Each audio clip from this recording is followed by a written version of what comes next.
Hi, welcome to Mark's English Academy, the place to learn English fast.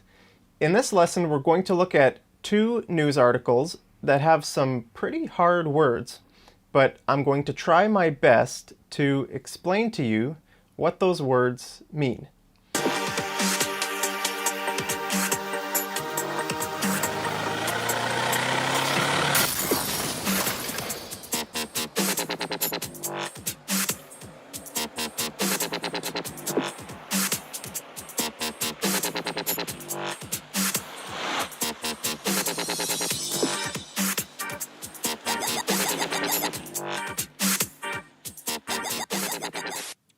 Alright, this is the first article that I want to show you. The headline says, Israeli airstrike in Syria kills son of late Hezbollah commander. So the first question I want to ask you is, why are there no articles here? Why doesn't it say, an Israeli airstrike in Syria kills the son of a late Hezbollah commander? Well, it's because this isn't a sentence. This is just the title of this article. And usually in headlines, they don't have articles. But another reason is that in writing like this, like news articles, the style of writing usually takes out unnecessary words. So you'll notice even in the article itself, sometimes they leave out words that you think should be there. So don't worry too much about it, that's just the style of writing. Okay, the second question I want to ask you is, what does this word here mean? Late. Kill son of late Hezbollah commander. Does that mean that this Hezbollah commander arrived late to the battle?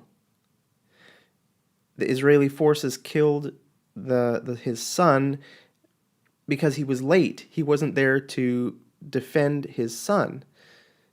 No, that's not what it means. The word late means that he was already dead. He had died sometime in the past. Okay, we don't know when he died, but it was sometime in the past. Maybe the article will tell us. So let's start reading. An Israeli airstrike in Syria killed 6 members of Lebanon's Hezbollah Sunday. Okay, see here again, you can see, I think there should be the word on here. When we talk about days of the week, we usually have the preposition on, like on Sunday or on Monday, but it's not here. They just take it out. I think it would sound better if it had it there. Actually, if I was writing this sentence, I would put Sunday at the beginning and say, on Sunday, an Israeli airstrike in Syria killed 6 members of Lebanon's Hezbollah. Okay, Jihad Mughniya, I have no idea how to pronounce his last name, but anyway, the son of the parliamentary group's late leader, Imad Mughniya, is among the dead, Hezbollah confirmed in a statement. Before his death in Syria in 2008, Imad Mughniya, okay, now we know when he died. So he died in 2008. Who went by the nom de guerre Al-Hajj Radwan, was on a U.S. most wanted list with a $5 million bounty on his head for his alleged role in a number of terror attacks, including bomb attacks on U.S. and Israeli embassies, and the kidnapping and killing of dozens of foreigners. Wow, that's a long sentence. Okay, so you'll see this here, a nom de guerre. So what do we do when we come across things like this in English? So we know this obviously is not English. It looks like French. Well, when you come across something like this, try to figure out what it means just by the context. And the meaning is very obvious in this context. So we know his name is Imad Mughniya, but then it says Al-Hajj Radwan. So who went by the nom de guerre Al-Hajj Radwan. Obviously, it means fake name. So this guy went by a fake name, Al-Hajj Radwan. A fake name can also be called an alias or a pseudonym. A lot of people who like write books, they go by a fake name. Uh, like the person who wrote the Harry Potter books has written some books by a fake name as well. So this is what nom de guerre means. It's a fake name. Okay, next I'll skip down to this paragraph here. The Israeli Defense Forces have not officially commented on the airstrike, but local media has quoted an Israeli military source as saying the attack targeted terrorists who intended to attack Israel. MTV Lebanon, an independent media organization, said the missiles targeted a rocket launching cell that was on a mission to fire at Israel. So, what does this word here mean? Cell. The word cell means a small group of people that function in a larger organization. So the larger organization in this case is Hezbollah, and these people, they're just a small group of people that were on a mission to fire rockets at Israel. That's their job. They're the rocket launching cell. There might be lots of rocket launching cells. I'm not sure. I have no idea, how many rocket launchers or how many people Hezbollah has that are trained to launch rockets, but there's probably a lot more than one. But anyway, Israel was trying to stop this rocket launching cell that was going to fire at them. So there could be other kinds of cells as well. There might be, for example, a cell that wants to gather information on Israel or something like that. So all cell means is a small group of people that are within a bigger organization. Okay, next I'll skip over to this paragraph here. In early December, an unmanned Israeli Skylark 1 drone was apparently downed on a reconnaissance mission over the Golan province. Earlier that same month, local media in Syria reported that the IDF hit 2 Iranian weapons caches near the Damascus airport that were destined for Hezbollah forces in Lebanon. Okay, so the word unmanned means that there was no human pilot flying on the drone. So the pilot was obviously on the ground, probably in an Israeli airbase or something like that. And the Skylark 1 is the name of the drone. It's the kind of drone that it is. And downed means it was shot down. And reconnaissance. Reconnaissance means to gather information. So this drone was on a mission to gather information over the Golan province. Another word that I wanted to point out to you is the word cache. Cache. What does cache mean? The IDF hit 2 Iranian weapons caches near the Damascus airport. Cache means a stockpile of hidden weapons. So they're hidden. That's the important thing to remember with the word cache. So they found 2 places that had hidden weapons near the Damascus airport. Okay, so that's that. And I'll skip over to this paragraph here. The complex allegiances of scores of militia groups fighting inside Syria have placed Israel in a catch-22 scenario. Okay, what does this mean here, catch-22? Well, let's read the next sentence and see if we can find out. By attacking Hezbollah targets in the Golan Heights, Israel is essentially assisting Jabhat al-Nusra, an al-Qaeda affiliate that, according to Israeli security sources, controls much of the border. Okay, so this is the problem Israel has. So Israel doesn't like Hezbollah, and Israel doesn't like al-Qaeda. And al-Qaeda doesn't like Hezbollah, and al-Qaeda doesn't like Israel. And Hezbollah doesn't like al-Qaeda, and Hezbollah also doesn't like Israel. So it's a bit of a sticky situation. So the problem is that if Israel attacks Hezbollah, they're helping Al Qaeda, but if they don't attack Hezbollah, well, then Hezbollah will keep attacking them.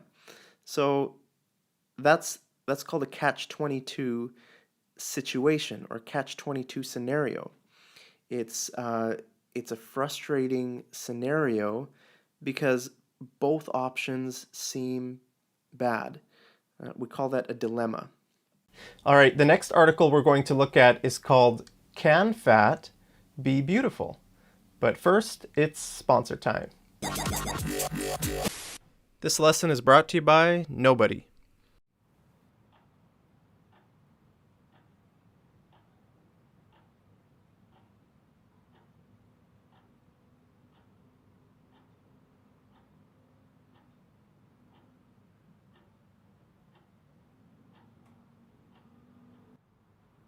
Instead of watching me watch the clock, you could be watching me promote your product or service. Okay, this article is on BBC Culture, and it's called Can Fat Be Beautiful? I won't read the whole article because it's quite long, just like the last one, but I'll read a few of the paragraphs and try to explain some of the harder words. So, a new dance production at the Sydney Festival is breaking taboos and challenging perceptions. So, what's a taboo? A taboo is something that society forbids. For example, picking your nose in public is something that society forbids. There's no law against it, but society will get mad at you if you do it. So the taboo here is that fat people are dancing. Okay, most dancers around the world are skinny. So that's why this is a taboo. That's why this says this production is breaking taboos. Okay, rope cuts into a dancer's copious flesh, and distending rolls of blubber create a swollen, moving sculpture. Copious. Copious means a lot of something. For example, I could say, I ate a copious amount of pizza yesterday. That's why my stomach's not feeling very good today. So copious, I mean, for example, this picture, this woman has copious amounts of flesh. And distending rolls of blubber. Distending means expanding or swelling up or sticking out. So rolls of blubber. Blubber is another word for fat, and these here are called rolls. Rolls of fat or rolls of blubber. Distending, sticking out, create a swollen, moving sculpture. What begins as grotesque, a bulbous, bulging body, slowly, gradually transforms into something more graceful. So the word grotesque means really ugly or very unnatural. And bulbous, well, we can guess what the word means because it has the word bulb in it. So think of the shape of a light bulb. But bulb is a noun, and so we need to make it an adjective because we're describing the noun body. So it turns into bulbous. And bulging means it's almost ready to burst or pop. So if you imagine carrying a water balloon that you filled up almost as full as it can go, you need to hold it very carefully or else it might burst.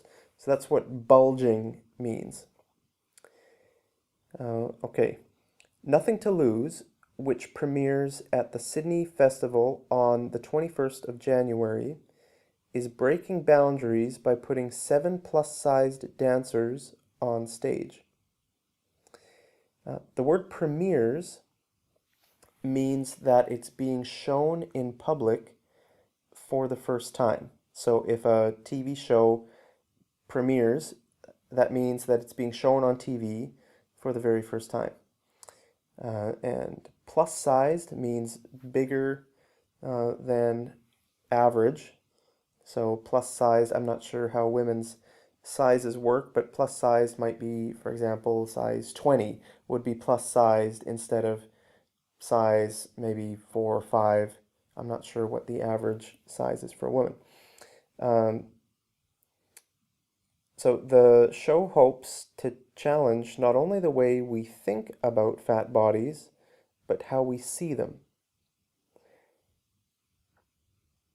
Okay, now I'll skip down to these paragraphs here. Larger people, for the most part, larger people are, for the most part, rendered invisible in society. In her essay, Headless Fatties, British psychotherapist Charlotte Cooper points out that photographs used by mainstream media to illustrate the obesity crisis are often cropped, leaving just torsos. This objectification, she writes, renders people reduced and dehumanized as symbols of cultural fear. The body, the belly, the arse, food. Okay, so the word cropped. What does the word cropped mean? I'll show you. This is what, for example, if we go on this picture here, this is what, I'll just get this to go away here. Okay, this is what crop means. So if I go like this, now I'm cropping just her torso. So she won't have a head, she won't have arms or legs. That's called a torso, the middle part of a person's body. And this is what it means to crop. Okay. This objectification. So objectification means to make an object out of something. So this isn't good because, I mean, you know, this woman here, she's a person. She's not an object. So objectification means to make somebody into an object. Okay. Fat bodies are believed to be lazy, inactive, unattractive, asexual, unhealthy, unsuccessful, and unhappy. So the word asexual means that it doesn't have a gender. So some people, what she's saying here is some people might look at a picture like this and say that she's not a woman. She's just a fat person. Okay, she doesn't have the qualities of a woman. So that's what asexual means. If someone doesn't really have a gender. Okay, now I'll skip down to these paragraphs here. So attitudes to fat, it turns out, differ for men and women. For Nothing to Lose, applicants were asked to send in videos, but only a few men volunteered. 2 of the production's 7 dancers are male. Men aren't told they're fat. They're told they're bigger, they're bold, they're powerful, says Drinkwater. Body shame does sometimes happen to men, but women are so drilled about how they're supposed to look. Perceptions of beauty have changed throughout the ages. Marilyn Monroe was lusciously curvaceous. Kim Kardashian has put big booty back in fashion. And in the Baroque era, painters such as Peter Paul Rubens idealized full-figured women in their art. Okay, what does lusciously mean? The word luscious means full or delicious.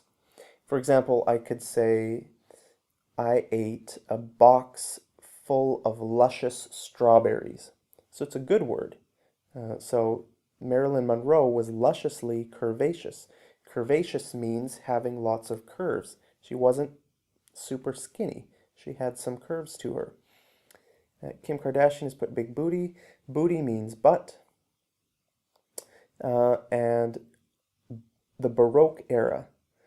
So the word Baroque means it refers to the kind of art or architecture in the 1600s in Europe. So if you go to countries like Germany, if you visit, the really old churches, a lot of them are Baroque era churches, meaning that they have this one kind of architecture that it's really detailed. It's really interesting to see because there's so much work that went into making these churches, and it looks really pretty with all these tiny little details all over the church. I don't know much about architecture, but it is really fascinating to see. So this guy, Peter Paul Rubens, idealized full-figured women in their art. Full-figured means not skinny. So in ancient times, when undernourishment and famine were real risks, large was a sign of health and wealth. The Venus of Willendorf, a statuette that dates to around 28,000 BCE, before Common Era, shows a woman with vast, drooping breasts, sausage-like legs, and a wobbly, distended belly. That's a funny way to describe a woman's legs. Sausage-like legs and a wobbly, distended belly. In Australia, however, obesity rates are climbing faster than anywhere in the world. A recent study showed that 63% of the country's adult population and almost a quarter of children are overweight. Many have questioned the ethos of glamorizing fatness when obesity can result in serious health issues, including higher risks of type A diabetes and heart problems. Okay, so the word ethos. Ethos means like the ethic or the morality of something. So this is saying that a lot of people have questioned the morality of making fat look beautiful. Glamorizing means to make something look beautiful. Because obesity can result in some very serious health issues like these, type A diabetes and heart problems. So yeah, so they're saying, I mean, it's dangerous if we make fat something good, because a lot more people are going to become unhealthy and suffer from these diseases then. All right, that's it for this lesson. I hope you learned some new words. And if you have a few rolls of blubber like I have, then click on the like button right down there, and I'll see you over in the next lesson. Take care.